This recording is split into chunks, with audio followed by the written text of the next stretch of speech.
자, 안녕하세요. 이번 시간은 행정학, 행정사 1차 대비해서 행정학 기출문제. 근데 행정학만 푸는 게 아니라 좀 믹스해놨습니다. 쇼트워드에서 데일리 믹스 문제를 가지고 좀 볼게요.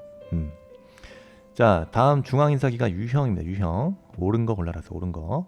행정수반이 인사관리에 직접적인 책임을 진다. 그죠? 인사관리장은 행정수반을 보좌하여 집행 업무를 담당한다. 그 다음에 인적자원 확보, 능력 발전 유지, 보상 등 인사관리에 관한 기능을 부처 협조하에 통합적으로 수행한다. 그 다음에 인사기관의 결정과 집행의 행위는 행정수반의 승인과 검토 대상이 된다. 그래서 여러분, 중앙행정기관 유형 뭐가 있죠? 조직 형태에 있어서 독립합의형 있죠. 합의형. 독립합의형. 자, 합의형이 있고 그 다음에 뭐가 있습니까? 그 비독립 단독형이 있죠. 비독립 단독형. 그래서 단독형이 있다. 이거 구별할 수 있어야 됩니다.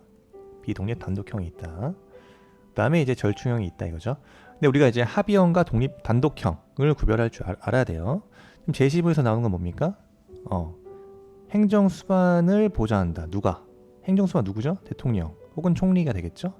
행정수반의 관리를 받고 그 다음에 그 인사관리 직접 책임을 지며 인사기관의 장이 있죠. 인사기관의 장은 행정수반에 보좌하여 집행 업무를 담당하는 거기 때문에 이거는 비독립 단독형이 되겠죠. 그래서 비독립적이죠. 왜? 대통령과 총리와 같은 행정수반의 관리를 받고 그 다음에 인사기관의 장이 직접 집행을 한다. 그러니까 단독으로 집행을 하기 때문에 이 유형은 비독립 단독형을 말하는 겁니다. 비독립 단독형이다. 따라서 이에 대한 유형을 먼저 파악을 하시고 옳은 걸 골라야 된다. 옳은 걸 골라야 된다 거죠. 자, 정치 권력의 부당한 개입을 막아 정치적 중립성과 공직의 안전성을 확보할 수 있다. 자, 정치적 중립성과 공직의 안정성 확보할 수 있는 거 이거는 행정수반으로부터 독립되는 거죠. 이거는 이제 비독립 단독형이 아니라 뭡니까? 이거는 독립형 인사기관의 특징이죠. 독립형 인사기관. 그래서 독립합의형입니다. 그래서 독립형. 틀렸다. 그 다음 2번. 자, 인사기관의 구성 방식을 통해서 인사정책의 일관성 확보할 수 있다. 인사정책의 일관성을 확보하는 것은 어떻게 해야 되죠? 독립적이겠죠. 즉 행정수반으로부터 독립돼야만이 객관적이고 중립적인 인사정책을 펼칠 수 있다. 이것도 독립형 인사기관이 되겠죠. 그 다음 합의에 따른 결정 방식으로 인사의 공정성 유지하는 것이 중요하다. 합의에 따른 결정 방식을 취하는 것은 단독형이 아니라 그죠? 독립형 합의형이죠. 그래서 합의형 인사기관이죠. 독립합의형이다. 독립합의형. 그죠? 그래서 인사 유형으로서 독립합의형과 비독립 단독형을 구별하자. 그래서 독립합의형에 대한 특징 기억하셔야 됩니다. 이건 독립적이다. 뭐다? 그래서 이 특징은 엽관주의의 폐해를 방지한다. 엽관주의를 극복하는 거예요. 그래서 엽관주의의 영향력을 배제하고 실적제를 발전시킨다. 그죠? 실적제를 발전시킨다. 요 차이. 실적제를 발전시키는데 유리하다. 그래서 합의제에 의한 신중한 의사결정을 할 수 있다. 그래서 합의제에 의한 신중 의사결정 가능하다. 근데 문제가 뭐겠습니까? 비독립 단독형에 비해서 단점은 자, 합의형이기 때문에 독립 합의형이기 때문에 책임 소재가 불분명할 수 있다. 그 다음에 의사결정에 있어서 지연이 될 수 있다 이거죠. 요런 단점도 있다. 그 다음에 어쨌든 3번 질문 틀렸고요. 이거는 이제 비독립 단독형으로서 한 명의 인사기관의 장이 조직을 관장하고 행정수반의 지휘 아래에 놓이게 된다. 그죠? 요게 정확하게 정답이 되겠습니다. 됐어요. 요거 이제 다 지워야 되는데 어떻게 지우죠? 다 지워야 됩니다. 이렇게. 자, 다음 문제 넘어가기 전에 좀 한 번에 지울 수 없나? 네, 다 지우면 되겠죠. 이렇게 좀 크게 지우죠. 자, 관료제의 병리 현상에 대해서 설명을 옳지 않은 거 올라라 그랬어요. 요거는 이제 PPT가 아니니까 불편하네요. 네. 그러니까 어쨌든 관료제 병리 현상에 대한 설명. 자, 옳지 않은 거 올라라 했어요. 규칙이나 절차에 지나치게 집착하게 된다. 그래서 목표 순환의 대치 현상이 발생한다. 맞죠? 그다음 모든 업무를 문서로 처리하는 문서 주인은 법문 용례를 초래할 수 있다. 맞고요. 자신의 소속 기관만의 중요시함에 따라서 타 기관의 업무 협조나 조정이 어렵게 되는 문제. 그다음에 절차와 법규의 지나친 강조는 관료제 내 구성원들의 비정의성을 정의한다. 그래서 법규 절차의 준수 자체는 비정의성, 그죠? 그 자체를 의미하기 때문에 저해하는 게 아니죠. 틀렸다. 그래서 정답은 4번이 되겠습니다. 정답은 4번. 자, 이렇게 하지 말고 그냥 원래 하던 방식으로 해야겠습니다. 그 다음에 정답 4번 되겠고요. 그 다음 행정통제 유형, 여러분 내부 통제. 그래서 행정통제는 여러분 외부 통제와 내부 통제로 나눌 수 있다, 그죠?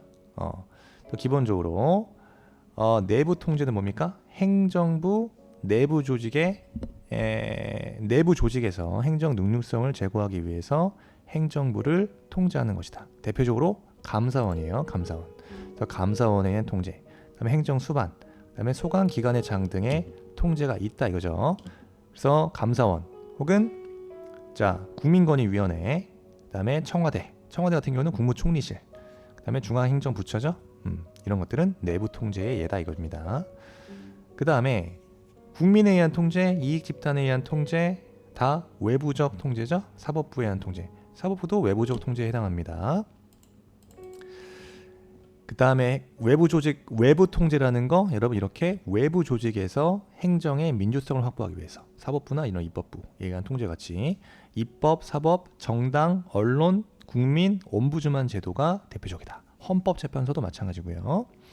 그리고요, 여러분들 기억해야 될 거 참고로 하나 알아둘 거는 뭐가 있다? 워터게이트 사건. 미국에서 언론에 의한 통제의 대표적인 예를 뭘로 들죠, 여러분? 워터게이트 사건. 그래서 이게 몇 년도인가요? 1970년도죠. 1972년도에 워터게이트 사건 대통령, 미국 대통령 닉슨이죠, 닉슨. 예, 닉슨이 재선을 하려고 비밀 공작을 했다. 그래서 워터게이트라는 거는 워싱턴 미국 수도죠. 워싱턴 DC에 있는 워터게이트 빌딩에서 민주당 본부에 침입해서 도청 장치를 설치하려다가 발각돼서 체포된 사건이에요. 그래서 이래서 닉슨 어떻게 된다? 예, 선거방해죄, 그다음에 부정, 수뢰죄, 탈세죄 등으로 대통령직을 사임했다. 워터게이트는 미국 최초로 처음으로 대통령을 하야시킨 사건입니다. 그러니까 시작 자체는 이렇게 절도 사건으로 출범을 했어요. 그래서 민주당 대통령 선거본부가 설치한 호텔에 6층에 어떤 건장한 남자들이 침입을 해서 현장에서 붙잡혔는데 절도죄로 기소가 됐는데 이 절도범의 수첩 중에 그 CIA의 요원이 적힌 사실이 발각되면서 드러났다 이거예요. 그러면서 이게 리처드 닉슨 재선위원회가 민주당 선거 본부를 도청하려 했다는 사실이 폭로되면서 언론에 드러나면서 세상에 드러나게 됐다 이겁니다. 예, 그래서 언론에 의해서 이건 뭐다? 언론에 의해서 닉슨 대통령을 사임할 수밖에 없었던 것이다. 워터게이트 사건, 언론에 의한 통제라고 볼 수 있겠죠? 그래서 비공식적 통제, 그래서 외부적 통제의 대표적인 예가 바로 이 워터게이트 사건이다. 참고로 알아두세요. 나오진 않지만 그렇습니다. 그 다음 문제 볼게요. 전자정부의 행정의 변화와 설명으로 옳은 것을 골라라 그랬어요. 자, 일단 기본적으로 여러분, 전자정부에 대한 개념도 아셔야겠죠? 전자정부란 정보 기술을 활용해서 행정기관이나 공공기관의 업무를 전자화한다. 따라서 이들 기관 간의 행정 업무 또는 국민에 대한 행정 업무를 효율적으로 수행한다. 다른 말로 뭐라 하죠? 윤석열 정부가 표방하는 디지털 정부, 그죠? 윤석열 정부입니다. 이제 디지털 정부가 더 강화될 것으로 보여져요. 혹은 온라인 정부라고 한다. 온라인 정부. 그래서 지문 볼까요? 정보 행정은 정보 기술을 활용해서 수요자 중심으로 행정 서비스를 개선한다.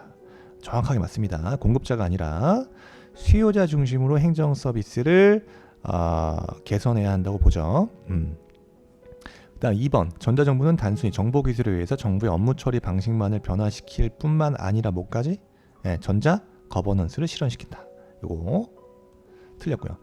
전자정부는 행정 업무를 전자화하는 것으로 행정 업무 처리 재설계와 관련 있죠. 그래서 정보 정책 자체가 행정 업무를 전자화해서 행정 업무 처리를 재설계하기 위한 수단이 되는 겁니다. 관계없다, 틀렸다. 전자정보는 정보기술을 활용해서 업무 처리 전반을 혁신시켜야 하기 때문에 실무보다는 이론이 강조된다. 이것도 틀렸어요. 전자정부는 정보기술을 활용해서 업무 처리 전반을 혁신시켜야 한다. 따라서 실무도 중요하고 이론도 중요합니다. 그래서 실무와 이론 모두 다 고려 대상이 되겠죠. 틀렸다. 그 다음에 정답 1번이죠. 5번 전자정부는 행정부문의 정보기술의 도입 및 활용에 초점을 둬야죠. 그래서 정보기술에 대한 연구를 바탕으로 행정부의 이렇게 정보기술의 도입, 그 다음에 활용, 요 방안 초점을 둬야 됩니다. 정보기술 그 자체 연구를 둔다. 이런 것들은 이제 학계에서 하는 거고요. 정부기 때문에 실무적으로 정보기술을 도입해야겠죠. 그 다음 활용 방안도 중요합니다. 그래서 이거 틀렸다. 어렵지 않은 문제였고요. 그 다음 문제 보겠습니다. 책임운영기관 문제 나왔다. 책임운영기관. 여러분 책임운영기관에 대한 개념 뭡니까?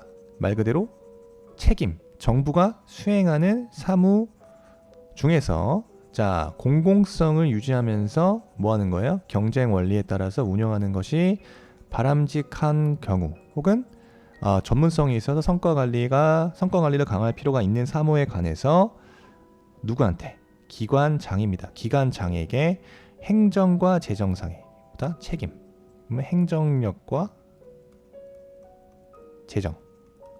재정상의 자율성을 부여하는 거예요. 행정과 재정상의 자율성을 부여한다.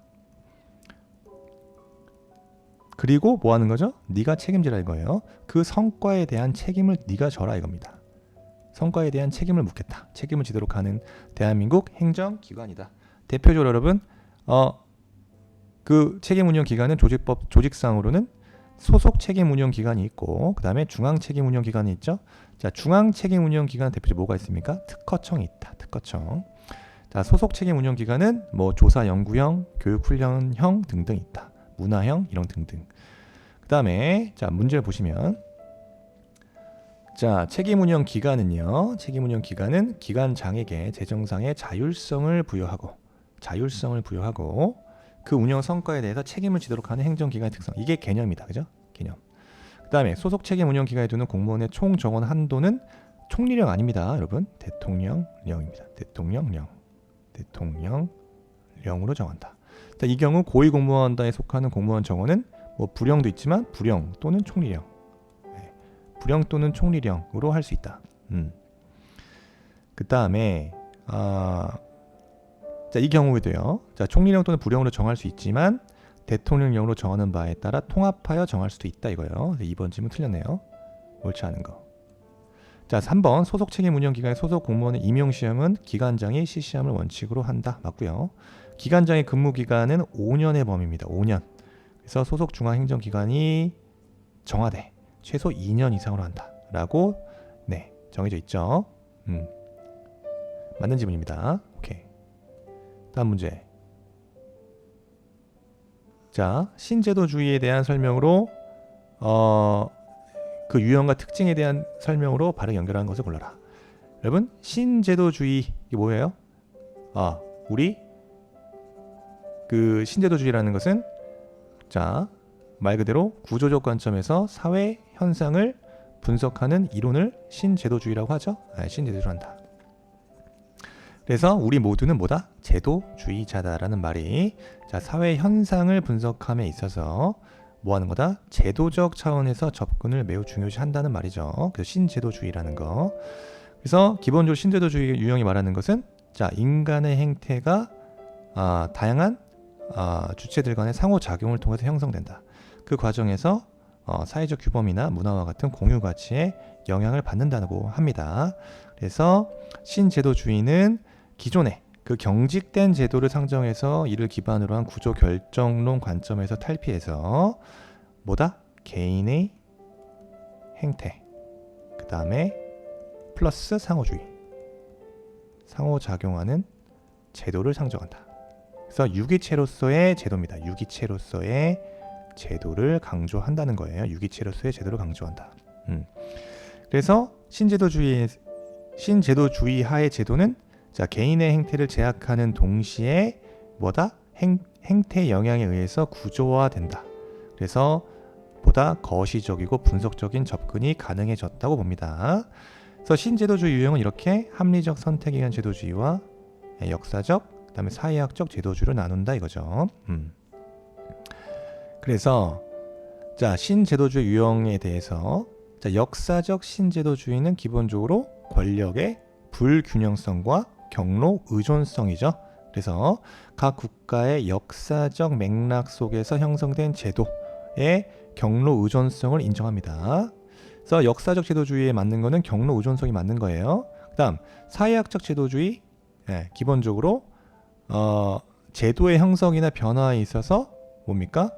그 제도의 동형성, 동형화, 그죠? 제도, 그 뭐 문화, 제도화 이런 걸 강조하는 거예요. 중점이. 그래서 제도 동형성을 강조한다.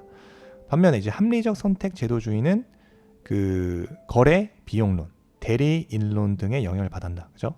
거래 비용과 대리인론을 중요시한다. 요거네요. 2번. 정답은 2번 되겠습니다. 그래서 신제도주의의 유형과 특징, 그 한계에 대해서 좀 여러분들 잘 정리해두고 있어야 되는 거예요. 네. 그 다음 문제.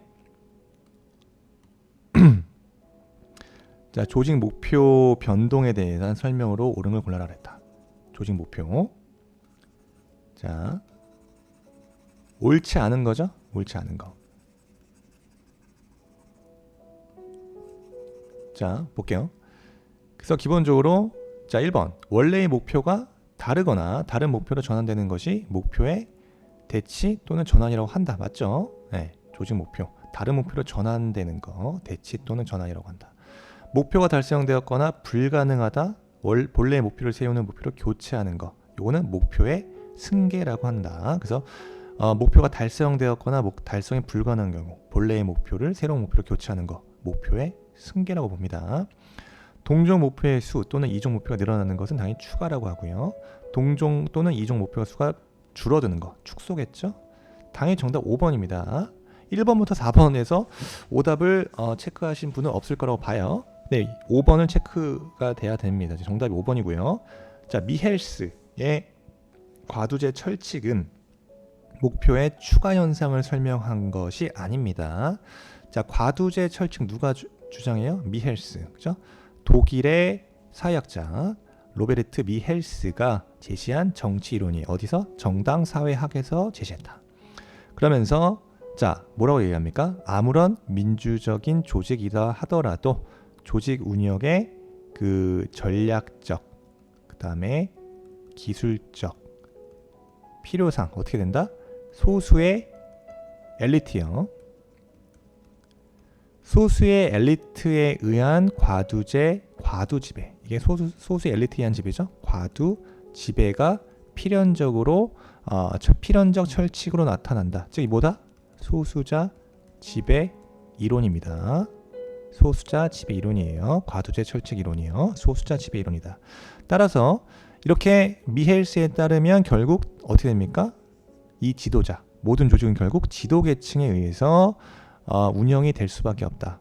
여기서 말하는 지도계층이라는 것은 대중을 위한 봉사자다? 그렇지 않다 이거예요. 그래서 우리 그죠? 정치인은 대통령은 뭐다? 국민의 머슴이다라고 얘기하지만 머슴일까요? 과연? 미헬스는 절대 그렇지 않다. 그래서 지도계층이라는 것은 대중의 봉사자일 수가 없다. 거리가 멀어진다면 봉사자와는 거리가 멀고 필연적으로 점차 어떻게 된다? 처음에는 머슴이었다가 점차 어떻게 된다? 필연적으로 점차 조직의 일반 구성원을 대신해서 조직의 권력 구조를 지배하게 된다.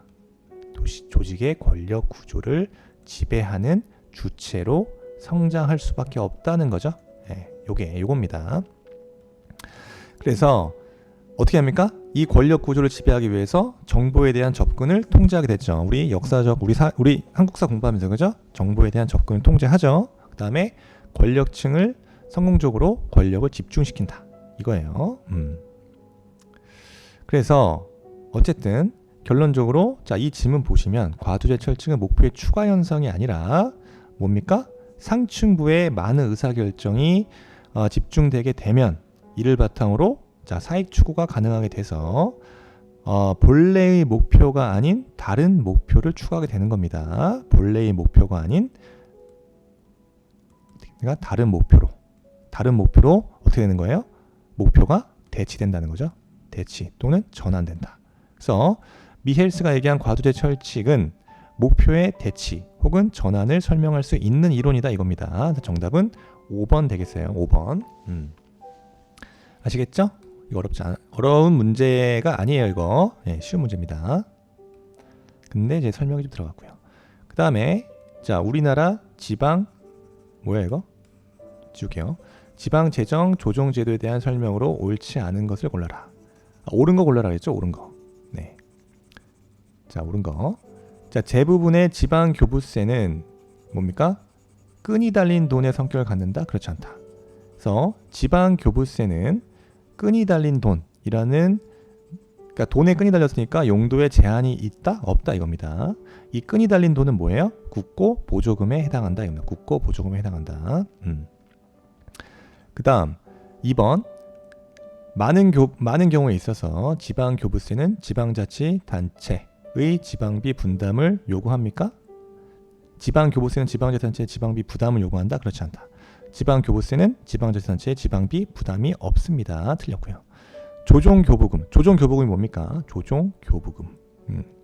그래서 마치 지방교부세처럼 여러분 뭐 하는 거예요? 지방교부금은 특별시, 그러니까 서울특별시죠. 그 다음에 특별시나 이제 광역시의 자 자치구, 특별시와 자치구죠. 예를 들어서 서울시와 자 제가 살고 있는 관악구, 관악구 간에 뭘 해소해요? 재정 격차. 재정 격차를 해소하기 위해서 자 균형적 행정 서비스예요. 균형적인 이런 포인트죠. 균형적 자 행정 서비스 제공이다. 제공하기 위해서 자치구 간의 재정 조정 제도가 조정교부금인데 해당 지방자치단체의 일반 재원처럼 활용됩니다. 맞습니다. 3번 지분. 그래서 조정교부금은 광역자치단체가 기초지방자치단체에 교부하는 것으로 용도에 제한이 없다. 따라서 일반 재원처럼 활용된다. 맞는 지분이에요. 그래서 정답 3번이고요. 자, 국고보조금은 지방자치단체의 자율성을 강화하기 위해서 활용된다. 자, 국고보조금은 용도를 지정하여 교부한다고 말씀드렸습니다. 그래서 지방자치단체의 자율성을 강화가 아니라 자율성이 어떻게 됩니까? 제한된다. 자율성은 제한됩니다. 다음 2018년 현재 분권교부세는 폐지됐다. 자, 2015년도에 폐지됐다. 그래서 정답은 3번 될 거예요. 3번. 자, 몇 문제 더 볼게요. 자, 사바스 나오네요. 사바스에 대한 공공서비스 제공 방식에 대한 유형별 설명으로 가장 옳지 않은 걸 골라라. 그래서 이걸 설명하기 전에 사바스의 공공서비스 방식에 대한 하나의 표를 우리가 잘 알고 있어야 된다. 그래서 표를 먼저 보죠. 자, 제가 이거를 여러분 이런 것들 제가 PPT 자료 같은 거는 카페에 많이 올려놨는데 자 행정학의 기초 이론에 대해서 여러분 이 표를 보시고 표를 암기하고 계셔야 돼요. 표를 자 사바스의 공급 서비스 유형 자체는 공급과 생산을 기준으로 한다. 공급과 생산을 기준으로 여러분 그 네 가지 공공 서비스의 공급 유형을 제시한 틀입니다. 요거 아시겠죠? 그래서 공급과 생산으로 나눈다. 그래서 유형을 자 첫 번째, 두 번째, 세 번째 네 가지 유형 나눈다 그래요. 먼저 첫 번째 유형은 뭐예요? 정부 서비스, 그죠? 정부 간 협약 등이에요. 정부 간 협약. 누가? 정부 서비스는 정부가, 그죠? 정부가 서비스를 직접 제공하는 거죠. 정부가 생산자이기자 정부가 공급자. 이 공급자를 가끔 배열자라고도 합니다. 공급자. 가장 전통적인 공공 서비스 제공 방식이에요. 그 정부가 직접 공급하고 생산을 하는 겁니다. 그리고 정부 간 이 협약은 자 지방 정부 간 그래서 지방 정부 간의 협의를 통해서 공공 서비스를 제공하는 방식으로서 어느 한 정부가 공급자가 되고 다른 정부는 생산자가 되겠죠. 그래서 정부가 공급자이자 생산자인 경우다. 그죠? 그래서 정부 간의 계약 방식 혹은 정부 간 협약이에요. 지방 정부와 협약이에요. 일단 두 번째 유형. 이거 중요하죠? 헷갈리면 안 됩니다. 요거랑 네 번째 유형이랑 가끔 섞어서 나와요. 자, 두 번째 유형은 민간 계약, 그 다음에 독점 허가, 그 다음에 보조금 등이에요. 민간 계약, 민간 계약, 그 다음에 독점 허가, 보조금 등이에요. 자, 민간 계약은 뭐 하는 겁니까? 컨트랙팅, 그죠? 계약이에요. 정부가 여러분 공급자가 돼서 누구와 민간과 계약을 맺는 것이다. 그죠? 정부와 민간 간의 계약을 맺는다. 그래서 민간이 서비스를 뭐 하는 거예요? 민간이 서비스를 생산하는 방식으로서 돈 누가 지불하겠죠? 정부가 지불하는 거예요. 정부가 비용을 지불하게 하는 겁니다. 이 독점 허가 같은 경우는요. 정부가 공급을 하면서 민간 기업에게 뭘 주는 거예요? 특권을 주는 거예요. 특권을 주면서 그들로 하여금 서비스를 생산하게 하는 것이다. 하는 거고요. 그 다음 보조금은 뭐 하는 겁니까? 돈을 줘서 정부가 민간 기업 등에게 돈을 줘서 민간이 서비스를 생산하도록 하는 방식이다. 이거죠. 요거 자 민간 계약 독점허가 보조금이요. 그 다음에 민간 자 세 번째 유형이요. 이건 뭐다? 정부 서비스 판매야. 정부 판매가 된다. 정부 판매. 그래서 자 세 번째 유형은 정부 판매는 누가? 민간이 공급자가 되고 정부가 생산자가 되는 거죠. 그래서 서비스를 판매하는 방식으로서 자 대표적으로 골재 채취가 있다. 경영수익 사업 같은 경우에요. 경영수익 사업, 골재 채취와 같은 경영수익 사업이 있다. 네 번째 유형 자 보세요. 구매권, 그죠? 바우처 같은 구매권. 그다음에 시장, 그래서 시장 마켓이요. 그다음에 자기 생산, 자급 방식, 자기 생산. 그다음에 자원봉사. 여러분 마켓 시장이라는 것은 누가 소비자들의 구매 의사에 따라서 민간 기업들이 재화와 서비스를 공급하는 방식입니다. 마켓. 그다음에 이제 자기 생산 혹은 자급 방식이라고 하죠. 자기 생산, 자급 방식은 소비자 스스로, 그죠? 소비자가 스스로 서비스를 계획하고 그다음에 생산하는 자조 활동이라고 볼 수 있다. 자원봉사는 뭐 하는 거예요? 봉사 단체들이 특별하게 어떤 보수 없이 스스로 서비스 공급을 계획하고 생산하는 방식이다. 아시겠죠? 요 네 가지 잘 나오기 때문에 중요합니다. 그래서 사바스의 공공 서비스 공급 유형은 공급과 생산을 근거로 네 가지 유형을 도출했다. 이거. 근데 이제 시대의 흐름이 시대의 환경이 많이 바뀌었죠. 그래서 어느 유형이 최적인지에 대한 구체적인 가치 판단이 좀 미미한 한계가 있다 이거예요. 그래서 사바스에 대한 공공 서비스 제공 방식이었고요. 문제를 좀 풀어보겠습니다. 그래서 문제를 보면 자 문제를 봐야겠죠. 1번 지문 공공 부문이 생산자인 동시에 배열자인 경우입니다. 아까 표 기억하시죠? 공공 부문이 생산자인 동시에 배열자다. 무슨 유형입니까? 공공 부문이 생산자인 동시에 배열자인 경우 정부 간 협약을 통해 정부 또는 다른 정부의 공공 서비스를 구매하는 방식이다. 이거 첫 번째 유형이죠? 첫 번째 유형. 정부 간 계약 방식이 있다. 정부 간 협약, 정부 서비스 등이에요. 그다음 맞는 지문이에요. 그죠? 공공 부분이 생산자이고요. 공공 부분이 생산자이고 자 민간 부분이 배열자인 경우다. 무슨 정부가 생산하고 민간의 배열자인 경우 이건 무슨 몇 번째 유형이죠? 세 번째 유형이죠. 세 번째 유형이다. 이건 뭐다? 정부 서비스 판매, 정부 판매 방식이에요. 민간이 공급자가 되고 정부가 생산자가 되어서 서비스를 판매하는 방식이다. 그러면 무슨 방식이죠? 자, 정부 응찰 방식을 통해 민간 부문이 정부가 생산한 공공 서비스를 선별 구매하고 대가를 지불하는 방식이다. 그죠? 그대로 이해하시면 됩니다. 자, 3번. 민간 부분이 생산자인 동시에 배열자인 경우다. 그럼 뭐다? 민간 부분이 생산자인 동시에 배열자. 이거 무슨 경우죠? 네 번째 방식이죠. 그래서 바우처, 민간 위탁 등을 통한 서비스. 요거 제공돼 있다. 맞는 질문이 되겠습니다. 바우처. 그 다음에 민간 부분이 생산자인 동시에 배열자인 경우죠. 마치 네 번째 방식이겠죠? 네 번째 방식. 그래서 임대형 민자사업, 보조금. 여러분 보조금 같은 거 기억하시나요? 보조금은 몇 번째 유형이죠? 두 번째 유형이죠. 즉 민간 정부가 공급자가 되고 민간과 계약을 통해서 민간이 서비스를 생산한다. 민간이 서비스를 생산하는 방식으로서 대표적인 게 두 번째 유형인데 뭐가 있다 그랬죠? 네, 보조금이 있다. 그죠? 보조금. 그래서 네 번째 유형으로 보조금은 아니다 이겁니다. 요거 질문이 틀린 거예요. 그 다음에 임대형 민자 사업, 이런 것들은 뭐 두 번째 유형이라고 볼 수 있겠죠. 근데 보조금이 틀렸다 이거죠. 보조금.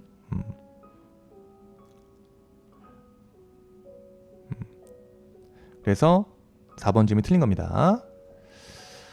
근데 임대형 민자 사업도 이거는 정부가 공급자가 되는 방식. 그죠? 요것도 두 번째 방식이네요. 그죠? 네. 요거 민자형 임대사가 보조금 마찬가지입니다. 요거 두 번째 방식이다. 그죠? 이거는 민간 부분이 생산자이고 생산자가 되는 방식입니다. 정부가 배열자고. 그래서 4번 질문 이렇게 나와요. 그래서 아까 그 표를 기억하고 계시면 맞출 수 있습니다. 헷갈리시면 안 되고. 그 다음에 오스본과 게블러 제시한 기업가적 정부 유형의 원리. 이거는 여러분 이런 문제. 일단 기본적으로 오스본과 게블러가 제시한 기업가적 정부 운영 원리 10가지 다 암기할 필요는 없고요. 자, 특징 몇 가지만 잡고 기억하시면 되겠죠. 그래서 정답을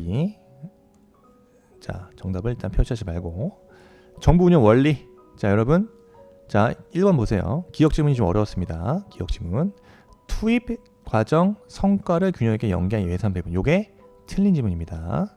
자, 정부 재창로에서 말하는 오스본과 게블러가 제창한 원칙.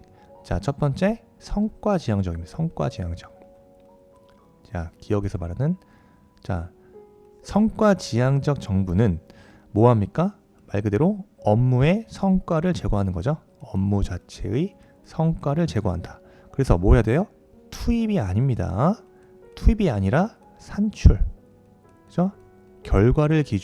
산출과 결과를 기준으로 자원을 배분해야 된다. 그래서 투입이 아니라 성과와 연계한 예산 배분이에요. 성과. 투입이 아닙니다. 성과와 연계한 예산 배분입니다. 성과지향적 정부이기 때문에. 니은 권한 분산과 하부 위임을 통한 참여적 의사결정 촉진 마세요. 보다 분권적 정부. 두 번째 분권적 정부를 지향한다. 맞습니다. 그 다음 디귿 서비스 공급자로서의 정부 관료자의 역할을 강요한다. 요것도 틀렸다. 자, 오스본과 게블러는 촉진적 정부를 지향한다. 그래서 서비스의 공급자로서가 아닙니다. 뭐다? 중개자, 촉매자. 그죠? 촉매자, 촉진자라고도 하죠. 그래서 노를 직접 적기보다는 방향을 잡아줘라 이겁니다. 방향 잡아줘라. 방향. 그죠? 촉진적 정부다. 서비스 공급자로서의 정부 관료자 역할을 강조하는 게 아니에요. 강화하는 게 아니에요. 그래서 기억 디귿도 틀렸다. 그래서 기억 디귿 틀렸죠? 네. 니은은 맞고. 자, 공공 서비스 제공에 경쟁 원리가 도입됐다. 맞습니다. 리얼 지문. 그래서 무슨 정부? 경쟁적 정부를 주장한다. 경쟁적 정부를 지향한다. 이건 뭐 하는 거다? 경쟁 원리의 도입을 통해서 행정 서비스의 공급에 경쟁력을 제고시킨다는 거죠. 경쟁력을 제고시킨다. 그래서 경쟁적 정부를 지향하고요. 맞다. 그 다음에 목표 임무 중심의 조직 운영이다. 그래서 이건 무슨 정부라 그러죠? 소위 사명 지향적 정부다. 그죠? 사명 지향적 정부. 그래서 법규나 규정에 의한 관리보다는 목표와 임무를 중심으로 조직을 운영한다. 목표와 임무를 중심으로. 맞다. 그 다음에 문제에 대한 사후수습 역량의 강화. 사후수습, 이미 일 발생하면 의미 없다. 그래서 사후적으로 대책을 수립하기보다는 뭐 어떻게 해라? 사전에 문제를 예방해라. 그래서 이걸 무슨 정부죠? 미래에 대비하라. 미래에 대비하는 정부.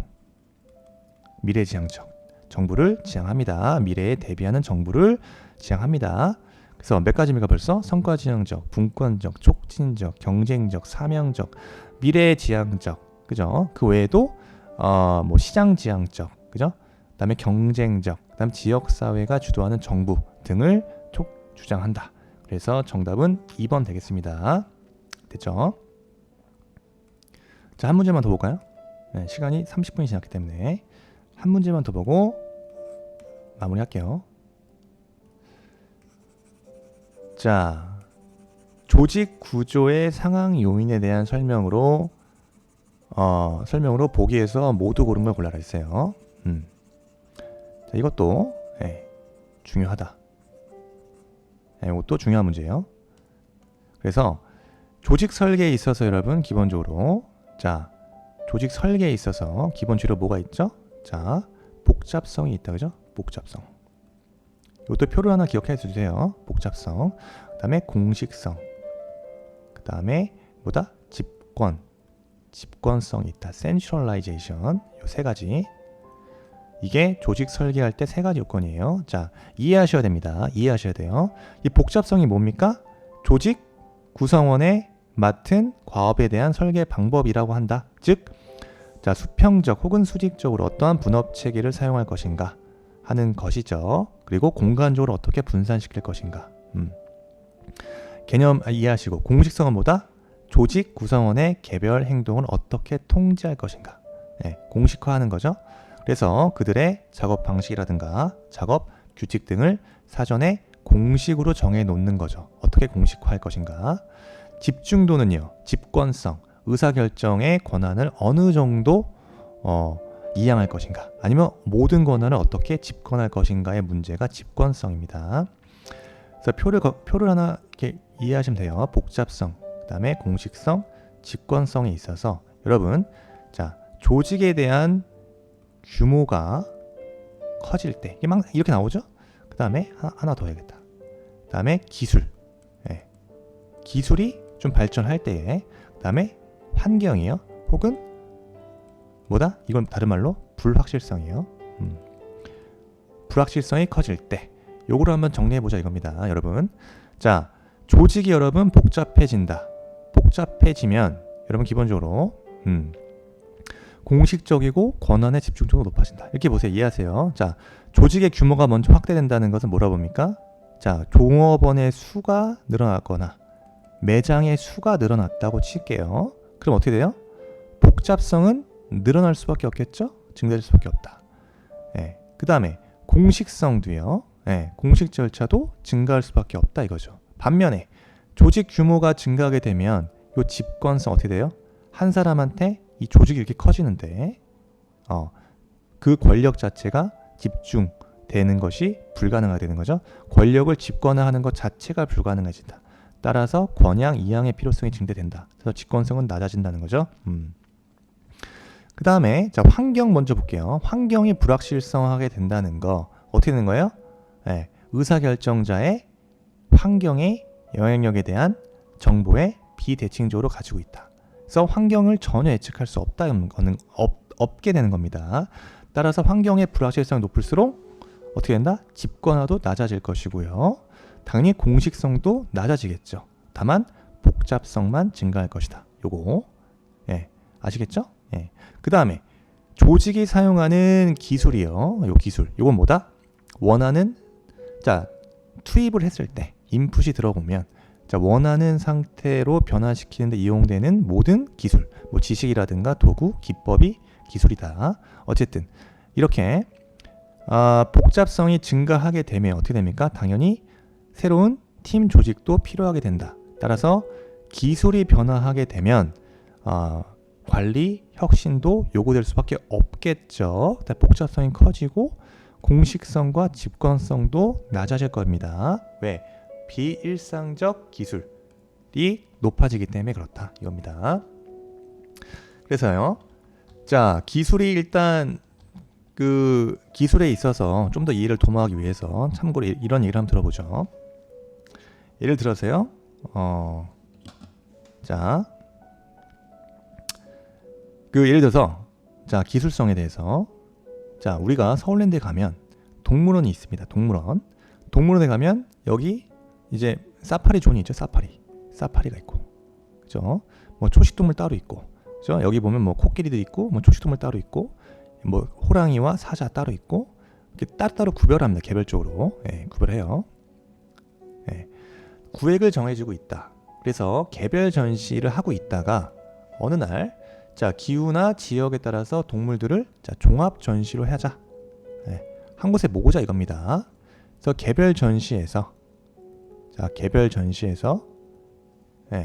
종합 전시로 달라지면 이 조직 기술력이 더 요구되겠죠. 그래서 개별 전시 기술은 일상적 과업입니다. 그래서 항상 부분만, 그죠? 부서별로 맡은 요 파트만 신경 쓰면 되지만 종합 전시가 되면 각 개별에 있었던 동물들의 필요한 어떤 기후라든가 온도가 다 다르잖아요. 그죠?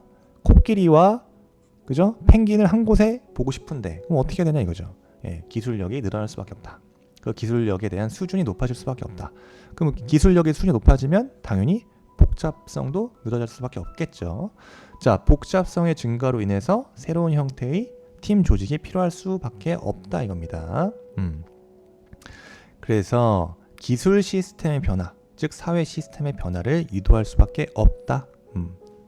가장 최근에도 여러분, 자, 코로나로 인해서 재택 근무가 늘어났다. 그죠?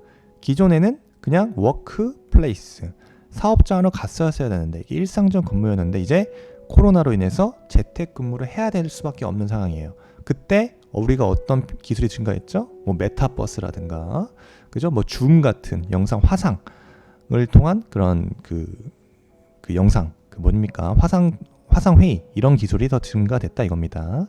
이런 거예요. 그래서 어쨌든 조직 구조의 상황 요인 요거 한번 정리했고요. 요 표를 기억하셔야 된다. 이제 이해를 하셨으면 요 표를 암기하고 있어야 됩니다. 복잡성, 공식성, 직권성 내려놓고 조직 규모와 기술과 환경, 그죠? 다 복잡성은 조직 규모도 늘고 기술과 환경도 다 늘어날 수밖에 없다. 즉,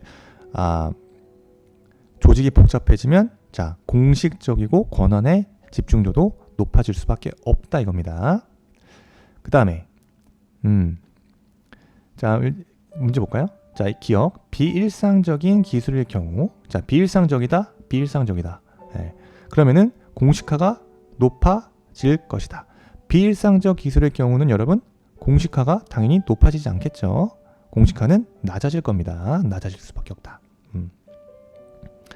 비일상적 기술의 경우, 그죠? 그래서 요거는 기술이 높아지는, 요거는 이제 비일상적 기술이 자, 보다 전문 수준으로 기술이 높아졌을 때, 이때는 공식화가 높아지는 게 아니라 낮아질 겁니다. 비일상적 기술의 경우 공식성은 낮아질 수밖에 없다. 그 다음에 조직 규모가 커짐에 따라 공식화가 높아진다. 조직 규모가 커지면 공식화는 높아지죠? 맞다. 요거 맞는 질문이겠죠? 자, 환경의 불확실성이 높다. 환경의 불확실성이 높을수록 집권화가 높아진다. 환경의 불확실성이 높을수록 집권화는 어떻게 됩니까? 자, 요거죠. 낮아집니다. 요거 체크. 낮아집니다. 비일상적 기술일수록, 자, 비일상적 기술일수록 집권화가 낮아진다. 비일상적 기술일수록 집권화는 낮아지겠죠. 이 질문도 맞는 질문. 자, 비일상적 기술일수록 집권화는 낮아진다. 맞죠? 그 다음에 이거 비일상적 기술이 높아진다는 거 요거 헷갈리시면 안 돼요. 환경의 불확실성이 높을수록 공식화는 낮아지죠. 낮아진다. 이것도 맞는 질문 되겠습니다. 그래서 정답은 니은 맞고 리을 맞고 미음 맞다. 2번입니다. 2번. 그래서 요 표를 하나 잘 기억하셔야 된다 이거죠. 자, 아시겠죠? 이렇게 정리하시고 행정학 또 10문제, 11문제밖에 안 풀었는데 10문제, 매일 20문제 이상은 매일 20문제, 한 40문제 푸시는 게 좋습니다. 한 30문제. 그래, 우리 30문제 정도는 풀어봅시다. 자, 수고하셨습니다.